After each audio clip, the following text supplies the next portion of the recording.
Welcome back to Hardball. Governor Sarah Palin sat down tonight with ABC News' Charlie Gibson, and we'll have some quotes from that in a minute. But first, let's bring in the strategist, Democrat Steve McMahon, and Republican Todd Harris. I found the interview fascinating that Charlie Gibson did tonight, and there are 3 points I want to go for. Here's what Governor Palin said about the state of Israel and how we deal with their relations. Charlie Gibson's question.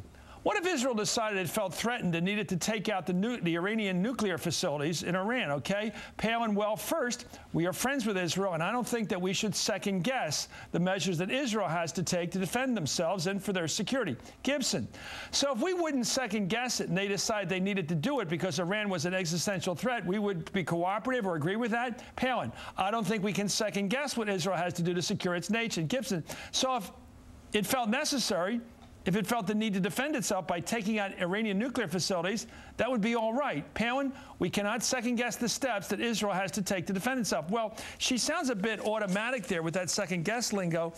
It seems to me, Todd, that she's been prepped here. The language is exactly the same in each case. But the more questionable thing here is, in other words, if Israel decides to attack Iran and we're asked to cooperate with it, and obviously provide refueling or AWACS intelligence. Well, she says cooperate.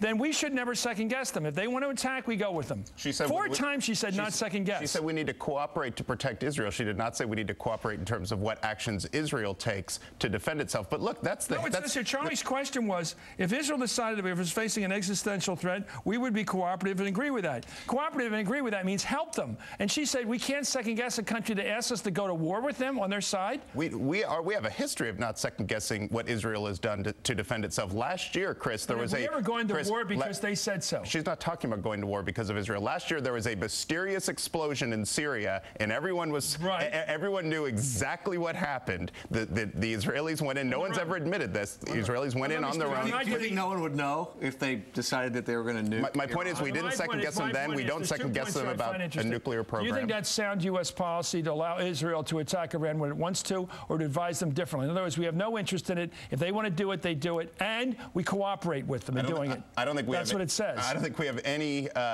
ability or any leverage to tell Israel what it needs to do or not to do to defend itself. Whether we cooperate with them or not in terms of an attack. You say that's not up to us, it's up to them? Israel is our strongest ally in the Middle East, and we need to do So it's not up to us to whether to cooperate. It's not up to us whether they do it or not, but it is not up to us to tell them what to do or not what they need to do to defend themselves. You don't want to answer this question, Stephen. Let me help you. She's saying if Israel decides to attack Iran, we will help them. We will not question the decision. That's an amazing decision by her. That's what she's saying, and I hate to defend Governor Palin, and I'll probably never do it again. Right. But I think this is an area where precision in language is very important, and you could see that, number one, she was prepared to repeat, we can't second-guess them, and she repeated it 4 times. She wasn't prepared for the nuance, and she needs to be prepared for the nuance. You're right. What she said would be a disaster. But I also think it's fair to say that because Israel is our strongest ally in the Middle East, they would never attack. They would never launch nukes on Iran without consulting with the United States, and we would certainly consult them not to do us. And we would not cooperate in such an attack unless we thought it was in our interest. Unless we thought there was an imminent threat to the United States. I think she's going to get refined on this. Let's take a look at her decision on Russia. Here is Governor Palin on the situation with Russia. Charlie Gibson's question. Would you favor putting Georgia and Ukraine into NATO? Governor Palin, Ukraine definitely yes, and Georgia too. Gibson, and under the NATO treaty, wouldn't we then have to go to war if Russia went into Georgia? Palin, perhaps so. I mean, that is the agreement when you are a NATO ally, is if another country's attacked, you're going to be expected to be called upon and help. Gibson, and you think it would be worth it to the United States, Georgia is worth it to the United States to go to war if Russia were to invade? We're talking about a general war here with Russia. Palin, what I think is that smaller democratic countries that are invaded by a larger power is something for us to be vigilant against. We have got to be cognizant of what the consequences are if a larger power is able to take over smaller democratic countries. And we've got to be vigilant. We've got to show the support, in this case, for Georgia. So what is she saying? Is she saying we can second-guess some countries, right? She went on to say that what we talk about when we talk about helping Georgia is we could do sanctions against Russia. There are all kinds of things. What about NATO membership, which requires a mutual defense? Yeah, absolutely. And you know what? The strongest supporters of Georgia in the Ukraine are our allies in Europe in terms of getting into NATO. That's a sound policy to put Georgia into NATO and have to defend it if the Russians attack. It's not just Sarah Palin and John McCain. I'm asking you, yes, in our European allies. How large an army would America need to be able to fight Russia in such a circumstance. No one is talking about invading Russia, but you have to have this military option on the table. You can't unilaterally take it off the table. No, not unilaterally. But I think these are all legitimate questions by Charles Gibson. Let's take a look at the new one. Here's Governor Palin on what Charlie Gibson called the Bush Doctrine. Of course, there's different meanings for the Bush Doctrine depending. And just to remind everybody, when we went into Afghanistan, the Bush Doctrine meant we could go in wherever a country was harboring terrorists. In this case, the Taliban was harboring al-Qaeda. We understood that. When the government of the United States went into Iraq, the Bush Doctrine then meant we should go in preemptively in a country we think somewhere down the road would cause us a threat. Okay, here's what Charlie Gibson asked to Governor Palin. Do you agree with the Bush Doctrine? Palin, in what respect, Charlie? And I think that's a good question, in what respect? And then Gibson said, the Bush, well, what do you do? What do you interpret it to be? He's trying to catch her here. He's trying to say, do you know what the Bush Doctrine is? And as I said, it's had some movable meanings over the years. Palin, his worldview. That's her answer. And Gibson says, no, he corrects her, no, the Bush Doctrine enunciated September 2002 before the Iraq War. In other words, the one that was used to justify going to war with Iraq. Governor Palin, I believe that what President Bush has attempted to do is rid the world of Islamic terrorism, terrorists who are hell-bent on destroying our nation. There have been blunders along the way, though. There have been mistakes made, and with new leadership, and that's the beauty of American elections, of course, and democracy, is with new leadership comes opportunity to do things better. Gibson, the Bush Doctrine, as I understand it, is that we have a right of anticipatory self-defense, that we have the right to a preemptive strike against any other country that we think is going to attack us. Do you agree with that, Governor Palin? Charlie, if there's legitimate and enough intelligence that tells us that a strike is imminent against American people, we have every right to defend our country. In fact, the president has the obligation, the duty to defend. There, she has a perfect doctrine of self-defense. If a country is going to attack you, as the Arabs were going to attack Israel back in '67, they have a perfect right for preemptive defense.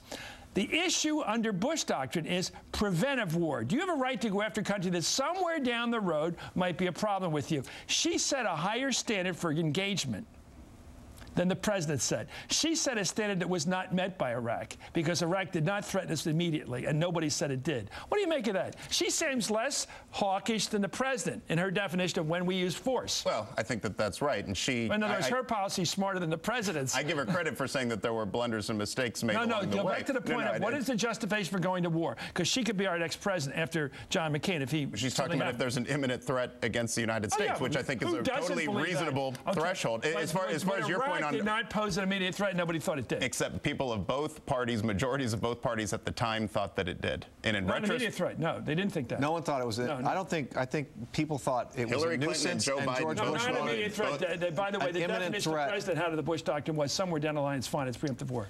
An imminent threat. Hillary Clinton and Joe Biden both voted for authorization. An imminent threat is real and immediate. Okay, let me put it all together. Defend. Did the governor do well in the questions? Was she smart in saying that it was right to put Ukraine, we used to call it the Ukraine and Georgia both into NATO, which would require mutual defense? Yes. Was that a smart answer? She had to. Okay. Does that require a very large U.S. Army? It requires a very large U.S. Army, and we better be out of Iraq before we go in. Because I don't think the Alaskan National Guard. Hey, boys, we got a tough one coming up. Can you imagine he says to the guys up in Alaska, we got to Russia, guys. We're going to Russia. We got the big one. Just kidding. It's not funny. It's serious business. About Israel, I do believe the United States has a great relationship with Israel, and both parties support it. But I don't think anybody has ever said, if Israel wants to attack Iran, we got to go with them no matter what, that we can't consider our own interests.